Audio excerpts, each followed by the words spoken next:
Outsourcing training centre ও digital lab স্থাপন প্রসঙ্গে করা এক প্রশ্নের উত্তর দিলেন নোয়াখালী ১ আসনের সংসদ সদস্য এইচ.এম. ইব্রাহিম। আমার এমপি.com এর মাধ্যমে প্রশ্নটি করেন রাশিদুল ইসলাম। এক ভিডিও বার্তার মাধ্যমে এমপি এইচ.এম. ইব্রাহিম এর জবাব দেন।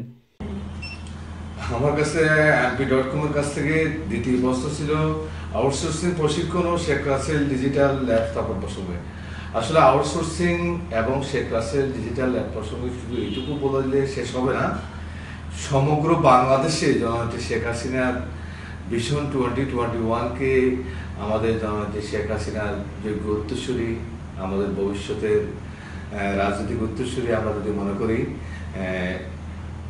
জননেত্রী শেখ হাসিনার তথ্য প্রযুক্তি বিষয়ক উপদেষ্টা জনাব সজীব ওয়াজেদ জয় যেভাবে দেশকে ডিজিটাল বাংলাদেশের মাধ্যমে এগিয়ে নিয়ে যাচ্ছে, তারই একটা ছোট্ট প্রকল্প শুধু হলো এটা। আউটসোর্সিং প্রশিক্ষণের মাধ্যমে আমার দেশে অনেক হাজার হাজার বেকার যুবক আছে যাদেরকে কর্মসংস্থান নিজেরা ঘরে বসেই এখন ব্যবস্থা করতে পারে। সেই হিসেবে আমি আমার নির্বাচনী এলাকাতে আসলে আমি নিজেও ব্যক্তিগত জীবনে আইটি সেক্টর বিজনেসের সাথে জড়িত আছি। তো সেই সুবাদে আমার অঞ্চলে 2টা উপজেলাতে আমরা অলরেডি 50 জন ছেলে মেয়েকে আমরা শিক্ষা দিচ্ছি।